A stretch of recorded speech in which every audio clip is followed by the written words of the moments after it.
Wafanyikazi wa Kenya hoye! Bwana Yesu asifiwe. Tafadhali tuketi chini. Asanteni sana.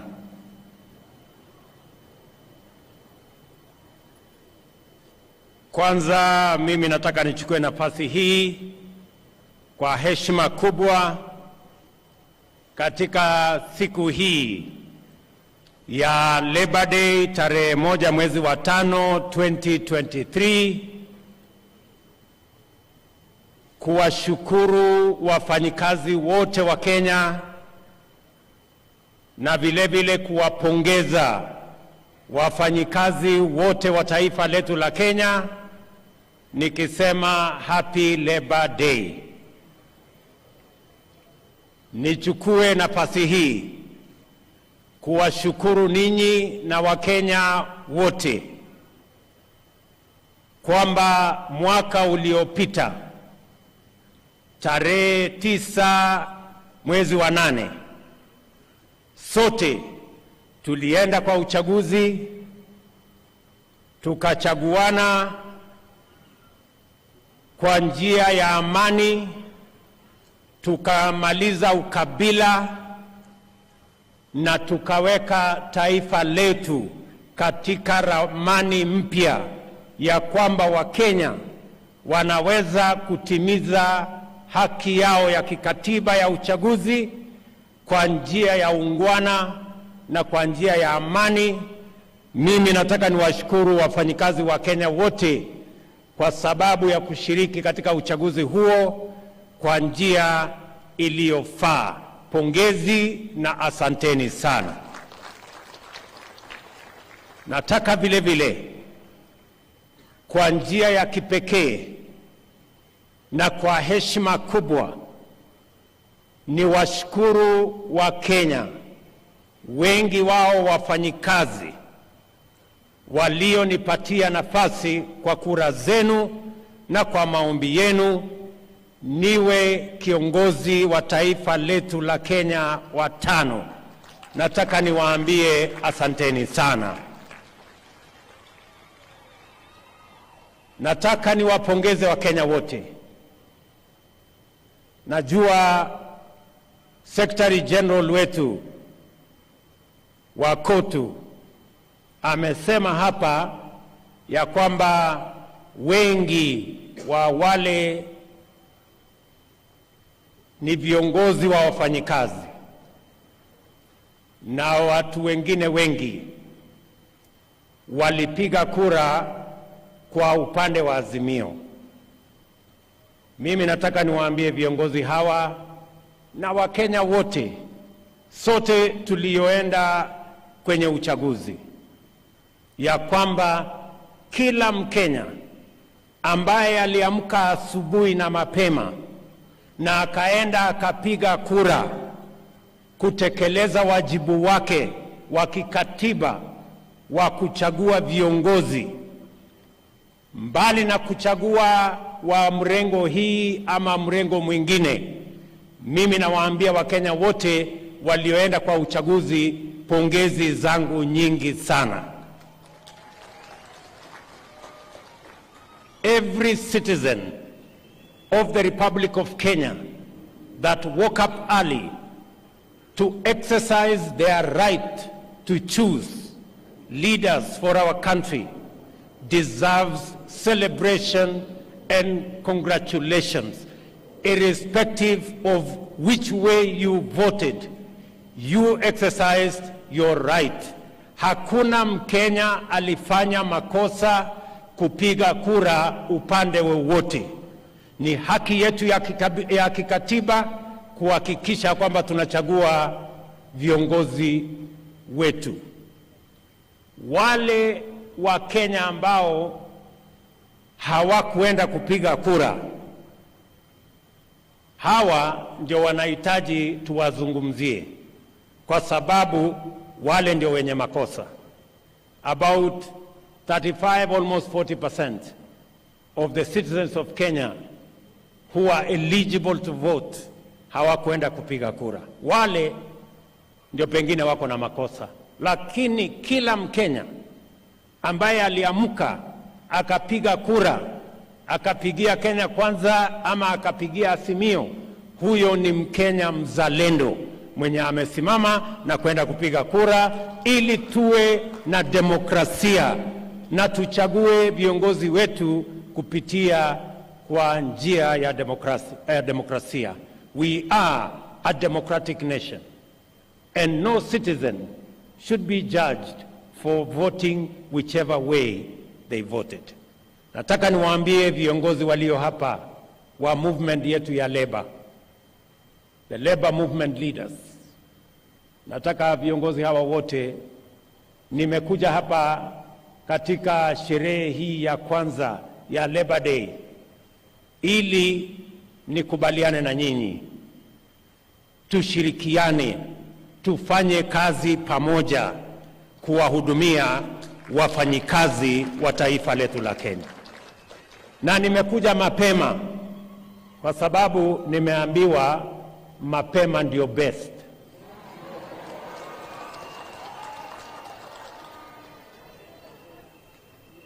Najua wengi wenu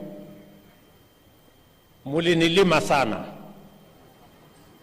Mimi nataka niwaambie, Waswahili wanasema yaliyopita si ndwele. Jameni, tushirikiane, tufanye kazi pamoja. Mimi niko tayari kushirikiana na nyinyi pamoja, tujumuike kushughulika na mahitaji na matakwa na yale mambo ambayo yatafaa wafanyikazi wa taifa letu la Kenya. I want to ask respectfully all the labor leaders in our republic wasimame. Tafadhali, waheshimiwa wasimameni. Tuwapigie makofi hawa wadosi. Mimi nimewaambia hawa wadosi wote, mimi niko tayari kufanya kazi na wao. Karibuni my friends, let's work together. Sawa sawa. Msikuwe tena na baridi kwamba huyu mtu tulimlima pengine hako na maneno na sisi. Mimi sina maneno na mtu.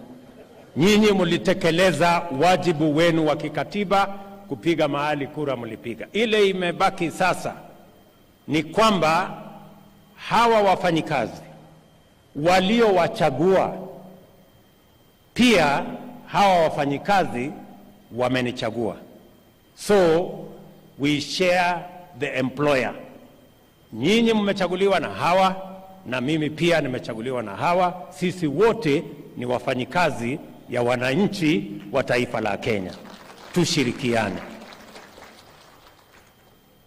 Nataka niwaambie wafanyikazi wa taifa letu la Kenya ya kwamba pengine hatuna gold ama dhahabu, pengine hatuna almasi, ama pengine hata hatuna mafuta, ile kidogo yetu iko Turkana bado, lakini tuko na the most important resource in the Republic of Kenya that defines our country, and that is the Kenyan labor force. Wafanyikazi wa taifa letu la Kenya ndio rasilimali ya taifa letu la Kenya ya muhimu kuliko rasilimali ingine yeyote. The Kenyan workforce is what will shape the destiny of our country. Na kwa sababu hiyo, kwa sababu the Kenyan labor force is that important to the development of our country, we must look after it, we must work for it, and we must make it possible for it to grow, expand, and flourish. Ni jukumu letu kuhakikisha ya kwamba Wakenya wanapata nafasi ya kutosha kupata ajira, ndio wachangie katika kupeleka taifa letu la Kenya katika kiwango kipya. Nasema hivyo kwa sababu hata katika mazungumzo tulioenda kwa Wakenya wakati tulikuwa katika msururu wa mambo ya uchaguzi, kati ya mambo mengi tulioambiwa na Wakenya yanahusikana na wafanyikazi wa taifa letu. Na ndio sababu hiyo manifesto yetu, the bottom-up economic transformation agenda manifesto, is front, back, sides and center about the Kenyan people and the Kenyan workforce. Na ndio mimi nataka niseme hivi, katika mpango wetu, we need to expand, to grow and to develop the Kenyan workforce, because that is the jewel of the resources we have in the Republic of Kenya. Na ndio sababu hiyo nataka kusema mambo masita ya muhimu ambayo tunapanga kama serikali kuhakikisha ya kwamba tuko na wafanyikazi na wanafanya kazi katika mazingira na katika hali ambayo wako na usaidizi wa kuchangia katika kupeleka taifa letu la Kenya mbele. Jambo la kwanza, tumesema tunaweka mpango maalum katika sekta ya kilimo, kwa sababu pale katika sekta ya kilimo ndio inazalisha nafasi nyingi za ajira katika taifa letu la Kenya. Ndio sababu tumeweka pesa bilioni 3 kukamilisha masoko katika kila constituency katika taifa letu la Kenya, ili kila mkulima tumsaidie aweze kufikisha mazao yake sokoni, mahali atakutana na wanunuzi, na tuondoe changamoto ya mabrokers na makartels ambao wanaharibu jasho ya mkulima kwa kununua bidhaa zake katika bei duni na kusababisha mkulima jasho yake ipotee. The reason why we are going to expand markets in all our constituencies, we have agreed with county governments on agricultural aggregation and industrial parks in every county, where we are going to spend as national government 5 billion shillings in the coming budget, and the county governments will spend equally 5 billion shillings so that we can aggregate our agricultural produce and give real value to our farmers by eliminating middlemen, cartels and brokers, so that the Kenyan worker in the farm can earn a decent wage and a decent living. Vile vile tuko na export promotion program.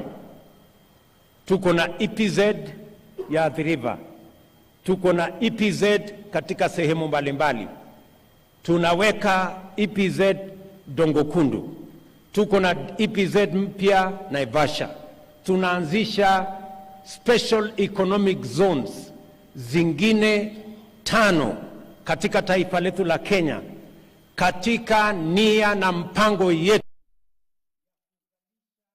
ajira 1000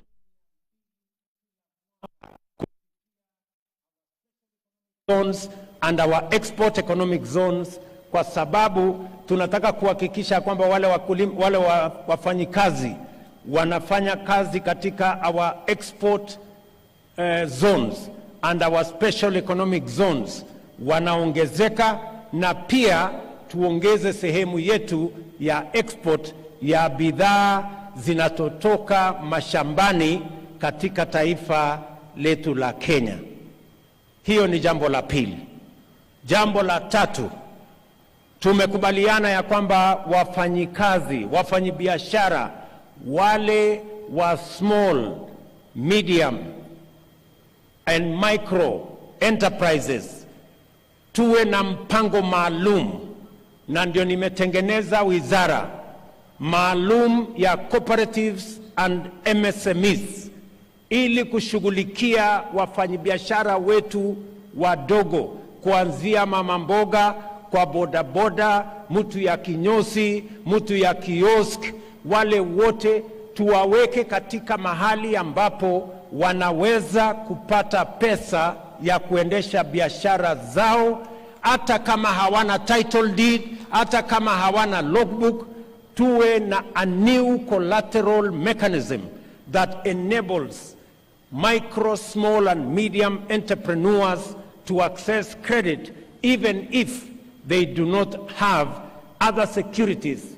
Their track record, their borrowing record will be the new title deed, will be the new collateral that will make it possible for our small traders, for our micro, small and medium entrepreneurs to access credit. Tulianzisha miezi 6 iliyopita Hustler Fund, ambayo leo imekopesha pesa bilioni 27. Wananchi wameshalipa bilioni 17, na wananchi ambao wamekopa hiyo pesa ni karibu wananchi milioni 15. Nataka niwatangazie ya kwamba kuanzia mwezi ujao tutapeleka Hustler Fund katika awamu ya pili, mahali sasa wewe mfanyibiashara wa kiosk, wewe mfanyibiashara wa kinyozi, na wewe jamaa wa bodaboda unaweza kukopa shilingi 10,000 hadi shilingi 200,000 kuanzia mwezi ujao. Hiyo ni katika nafasi yetu ya kuhakikisha ya kwamba wafanyabiashara wetu wadogo pia wanaweza kuchangia katika kuajiri watu 2, watu 5, watu 10, because we believe kazi ni kazi. Si tulikubaliana namna hiyo jameni? Jambo la 4, tumekubaliana ya kwamba sekta yetu, the digital economy, tulikubaliana ya kwamba tutaweka ile tunaita digital superhighway. Juzi nilikuwa Malava, siku hiyo ingine nilikuwa Kisii, tulikuwa Kwale, katika mpango ambayo tuko nayo sasa tunafanya na TVETs. Tumeleta kompyuta 20,000 katika zile TVETs.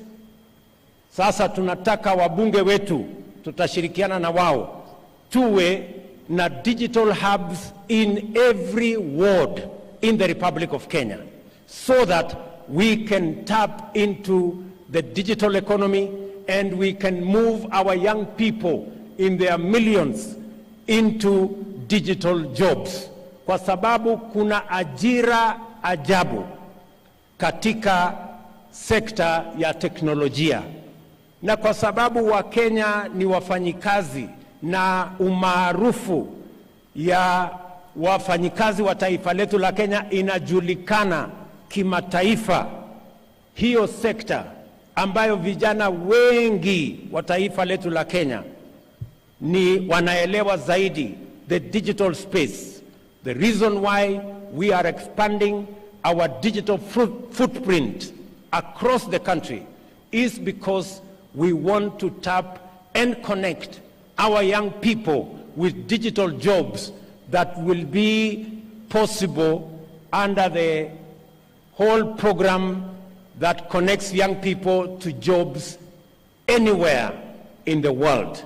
Tuhakikishe ya kwamba vijana wetu tunawapanga na ajira, na mimi nimefurahi ya kwamba tumeanza hiyo mpango, na tayari kila TVET katika Republic ya Kenya itakuwa na makompyuta, na tukikamilisha budget hii, kila mbunge katika taifa letu la Kenya tutakubaliana na wao na tutako-invest ili katika kila ward katika taifa la Kenya tuwe na digital hub, mahali vijana wa Kenya wanaweza kwenda kupanga mambo yao ya ajira tukienda mbele.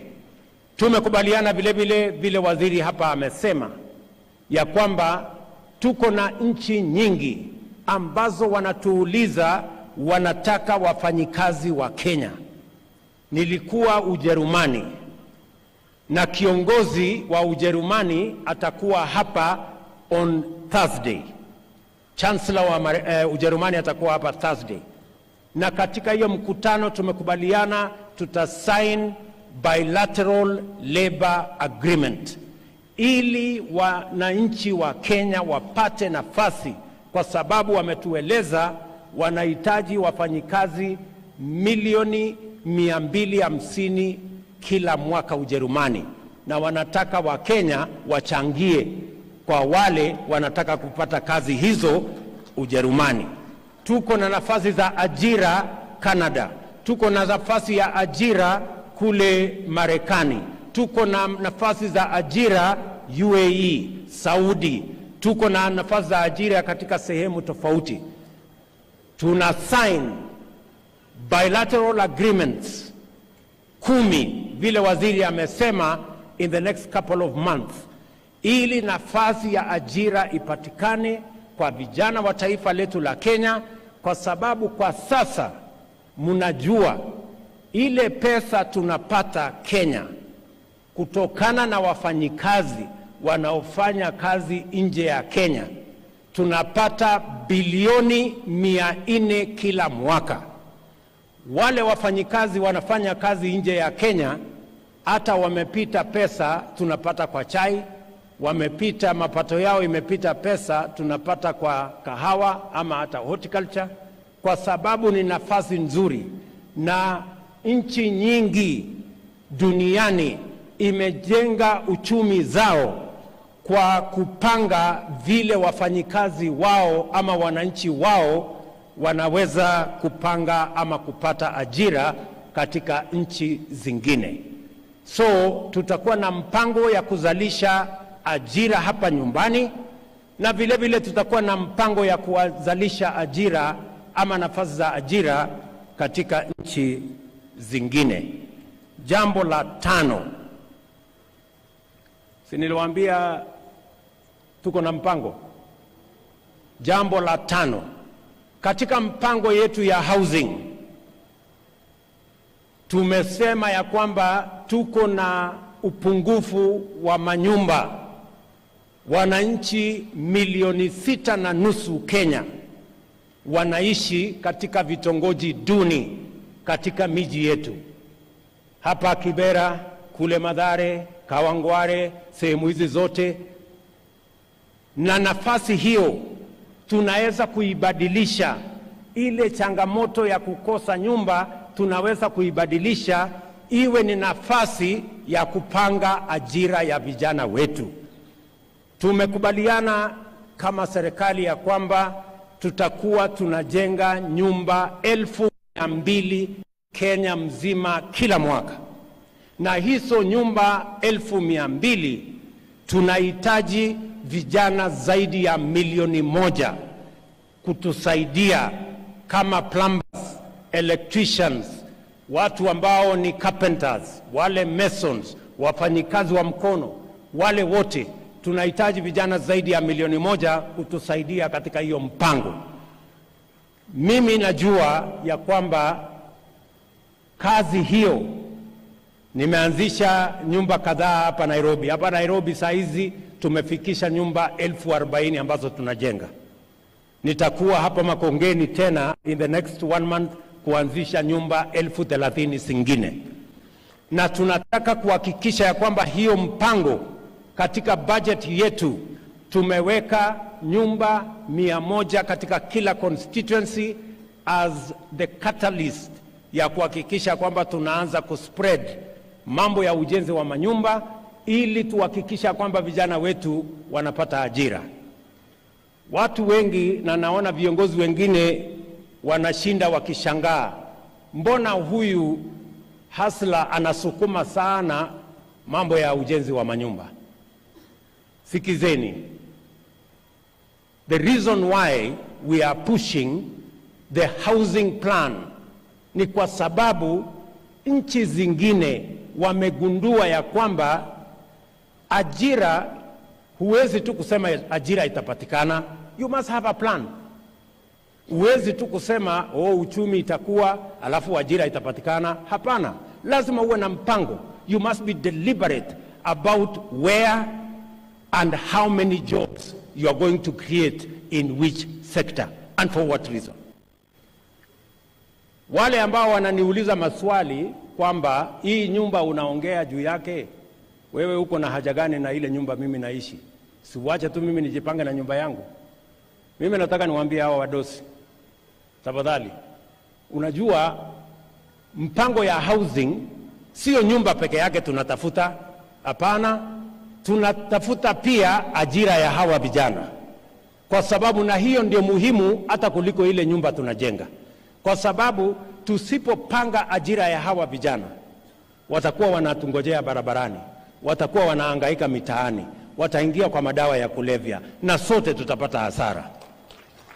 It is important, and I want the good people of the labor movement who are here to listen to me very carefully.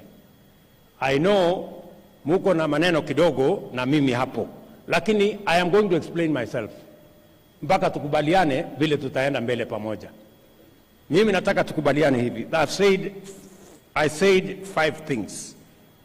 I said 6 things. Nimekamilisha. Nimesema mpango yetu ya housing, mpango yetu ya kilimo, mpango yetu ya MSME, mpango yetu ya housing, mpango yetu ya digital na mpango yetu ya diaspora. Ndio tunataka tutumie kuzalisha ajira, nafasi ya ajira, kwa sababu nafasi ya ajira ni muhimu kwa vijana wa taifa letu la Kenya. Otherwise, we are not going to solve the unemployment problem unless we have a plan on how we are going to solve it.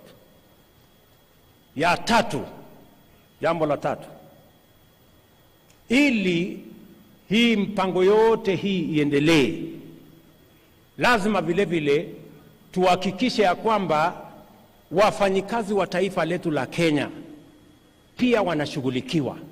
How are we going to make sure that the Kenyan worker is ultimately going to reap a benefit from their work and from their sweat? Jambo la kwanza, how do we protect the Kenyan worker? How do we serve the Kenyan worker? How do we work for the Kenyan worker? For those of us who are in leadership and for those of us who have an opportunity to serve.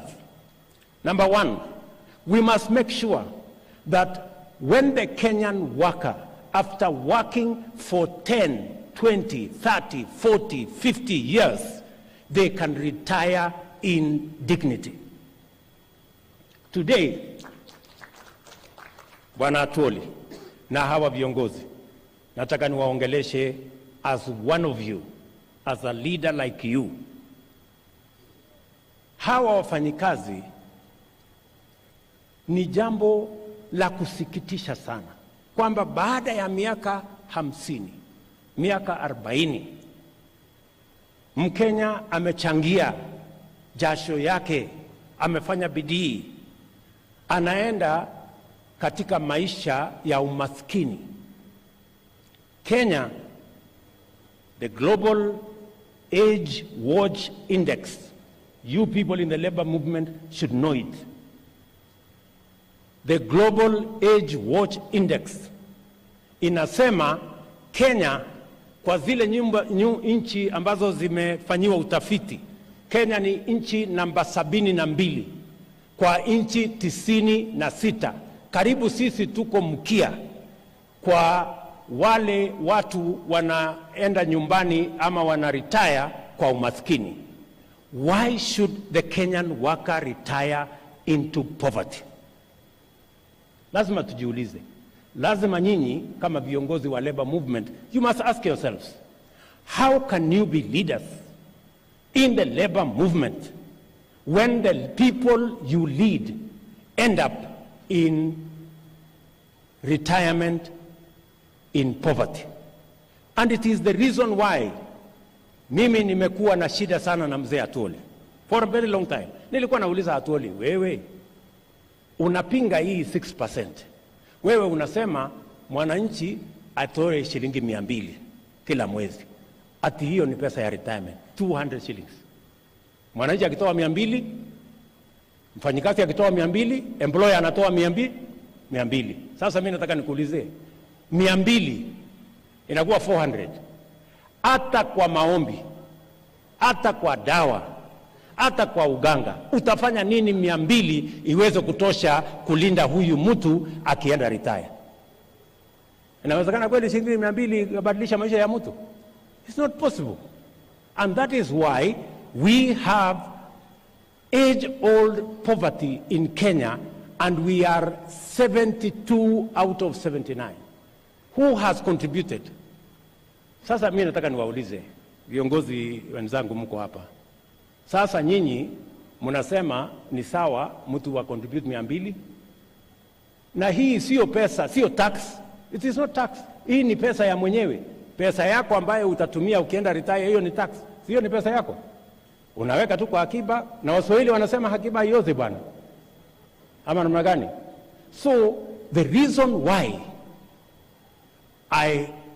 I was pushing that we change this contribution structure ya mambo ya NSSF kutoka shilingi 200 mpaka 6% ni kwa sababu tunataka wafanyikazi wetu baada ya kufanya kazi miaka 20, 30, 50 waende nyumbani wakiwa na pesa ambayo watalipwa kila mwezi, mpaka kila mtu aweze kwenda hiyo safari ya mbali akiwa anaishi maisha yenye heshima. Tunaelewana jameni? Mimi nimefurahi ya kwamba wakati nimeongea na mzee huyu Atwoli, finally tumekubaliana. Na kuanzia miezi miwili iliyopita, sasa kila mfanyikazi analipa 6% na kila employer analipa 6%. Na unajua, the beneficiary here, good people, the beneficiary is the worker. Sasa wewe mfanyikazi umetoa 200.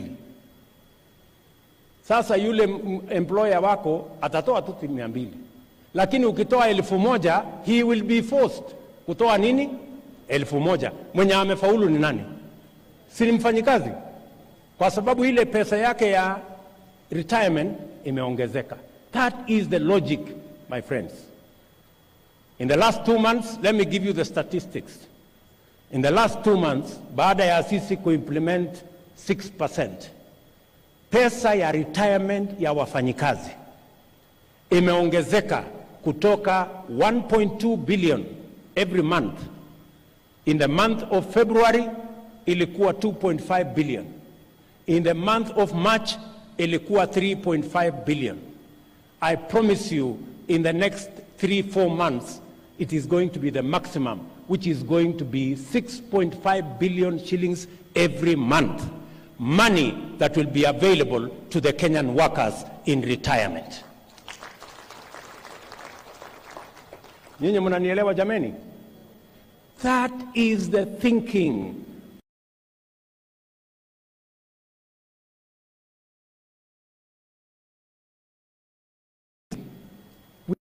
We learn from best practice.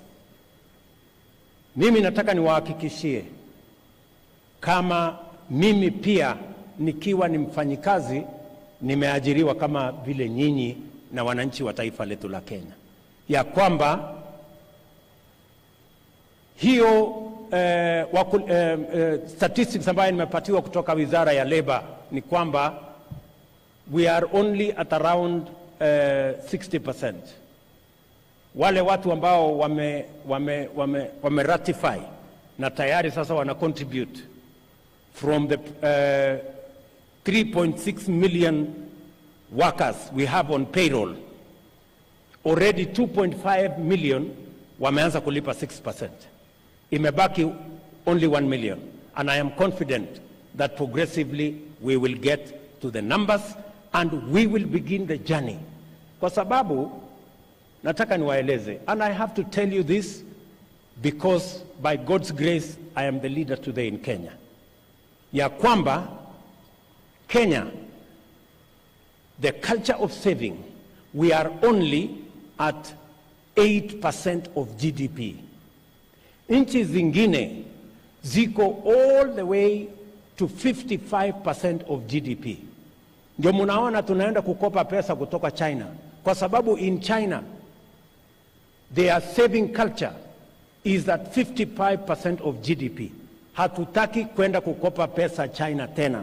Tunataka hii pesa yetu ambayo tunia wafanyikazi wa Kenya ndio watatusaidia kujenga nazo barabara, kujenga nazo dunia hii, na tuwalipe ile interest tunalipa wale Chinese na tunalipa wale watu wengine. Hawa wafanyikazi wa Kenya wafaidike na interest ya serikali. That is all we are asking, good people. Hiyo ni agenda yetu ya kwanza, kutetea hawa wakulima, hawa wafanyikazi. These workers, they should retire in dignity because they have saved enough money to take care of their retirement.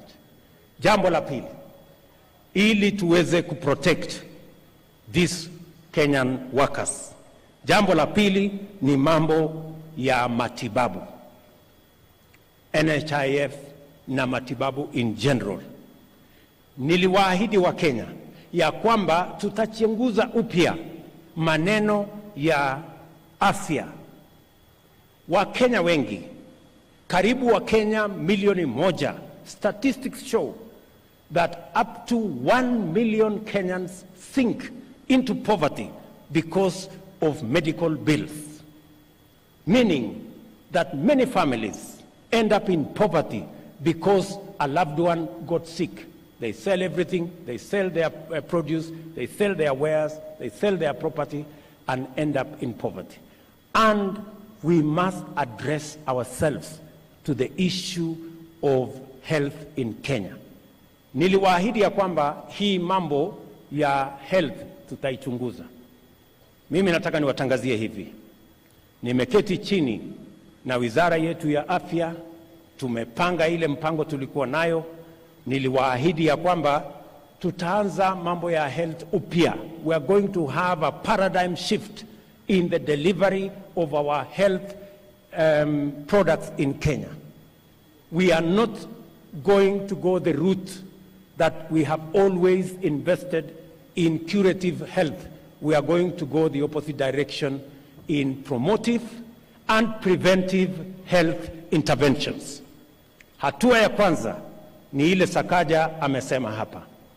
Tumekubaliana na county governments ya kwamba mambo ya health, asante governor, mambo ya health tunaanza pale chini kwa community health promoters. Na tumekubaliana ya kwamba we are going to recruit 100,000 community health promoters in Kenya. Kila familia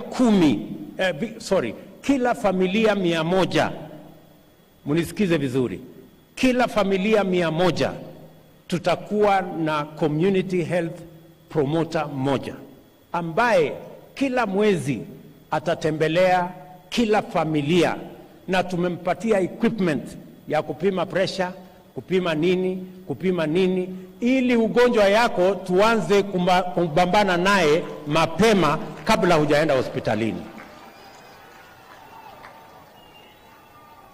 Tayari almost all the counties already have community health promoters. What we are going to do as national government is to agree with them on how we are going to remunerate these community health promoters. And we are going to share 50-50. Every county that contributes whatever money, we are going to match the money you are contributing in making sure that we have community health promoters that are going to help us to prevent diseases, to promote health among citizens in a manner that ensures that we begin from the bottom going up. Nyinyi mnanielewa? Jambo la pili, niliwaambia haiwezekani kwamba mimi rais nalipa shilingi 1,700 kila mwezi, na mama mboga na mtu ya bodaboda analipa shilingi 500 ili akuwe na kadi ya NHIF. Mimi mshahara yangu ni 1,000,000. Yule bodaboda mapato yake ni 5,000. Kuna ungwana pale kweli? So nimesema tumebadilisha the contribution mechanism and the contribution formula. Sasa yule ambaye mlikuwa mnalipa kwa NHIF shilingi 500, sasa tutateremusha chini ikuje shilingi 300 kwa wale mmekuwa mkilipa shilingi 500. Kuanzia mwezi wa 7 tukikamilisha budget na mimi ambaye ni rais ambaye nimekuwa nishikilipa shilingi 1,000, sasa mimi nitalipa shilingi 27,500, na hao wengine katikati hapo watalipalipa hapo kidogo kidogo namna hiyo, so that we have an equitable contribution mechanism. Every one of us is going to contribute 2.7% of their earning to NHIF so that we can carry this load of health equally. Na vile vile tumeweka mpango mzuri ili kila mwananchi apate nafasi ya kuweza kupeleka watu wao wakiwa wagonjwa. Kwanza tuna ile ambayo tunaweza kumalizana nayo kule mashinani, tumalizana nayo. Hakuna haja ya mtu mwenye ako na homa anaenda Kenyatta National Hospital. Homa tunaweza kumalizana naye huko kwa kijiji. Ni kweli ama si kweli? Iko haja ya mtu ya homa aende Kenyatta National Hospital kuleta congestion? Sisi tunamalizana naye mashambani huko nyumbani, community health promoter, health center, dispensary, hapo tunamalizana na hiyo hapo. Tumekubaliana jameni? So we have a deliberate plan on how we are going to change how we deliver health in the Republic of Kenya, because that is the timely intervention that is necessary for our republic at this point in time. Nasema hivyo kwa sababu we want to serve the Kenyan worker and protect the Kenyan worker so that they can work optimally for us and work for their country and work for our nation. Jambo la tatu ambayo lazima tufanye ili kuwasaidia wafanyikazi wetu, nimesema lazima to protect their old age, lazima to protect their health, na vile vile sera mpya. We are going to have a new wages and remunerations policy. Tunatengeneza sera mpya ambayo itashughulikia ni nani analipwa pesa ngapi. Tuondoe tofauti ambayo iko kati ya wafanyikazi wa umma, wafanyikazi wa private sector. We must harmonize how we treat all our workers so that all workers work for equal pay that is fair and that ensures, hata tukisema minimal wage, lazima tukubaliane, how do we arrive at minimal wage? How do we arrive at a decent, livable wage? Hiyo sera tayari iko katika baraza letu la mawaziri. Bwana chairman wa Labor hapo bunge, Bwana Karemba yuko hapa, anaitwa Bwana Mushangi. Tutaleta hiyo sera bunge, alafu nyinyi kama bunge mtatembelea hawa wafanyikazi wa Kenya wote, walete mchango wao vile wangependa hiyo sera itekelezwe kwa manufaa ya wafanyikazi wote wa taifa letu la Kenya. Jambo la 4 ambayo tunataka kufanya kushughulikia hawa wafanyikazi wetu ni mambo ya injury in the place of work. Kuna wafanyikazi wengi wanaumia pale kazini, na inakuwa ni changamoto kubwa kupata compensation. Wengi wanakuja pale katika wizara ya Labor, wanahangaika ofisi hii, wanahangaika ofisi hile, kwa sababu tumesema ile mpango iko sasa for compensation around injuries at the place of work ni kwamba it is the employer who bears liability. We want to change the structure because some employers run away from that responsibility when it happens. We are going to change that whole framework so that it becomes a social insurance scheme called the Workers' Compensation Fund, so that it is predictable, so that every worker has access, na pia itakuwa rahisi kwa employers, so that employers don't carry too much burden when their employees are injured. They only contribute an insurance premium that will ensure that if workers are injured, there is a fund that will make sure they are paid.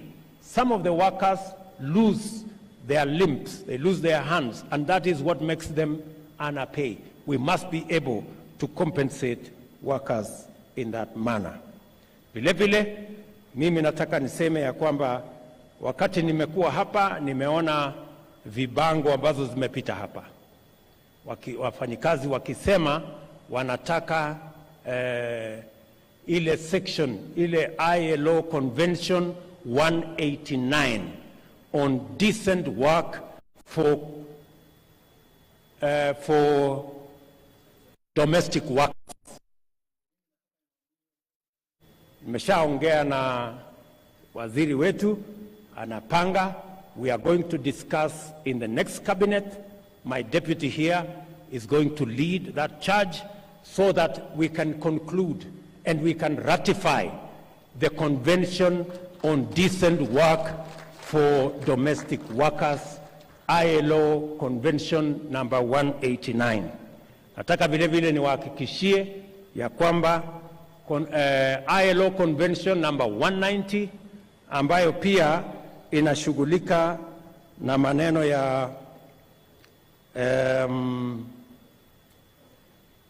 elimination of violence and harassment in places of work, ILO Convention number 190, together with ILO Convention number 189, to ensure that workers can go to work, there is no harassment, there is no intimidation.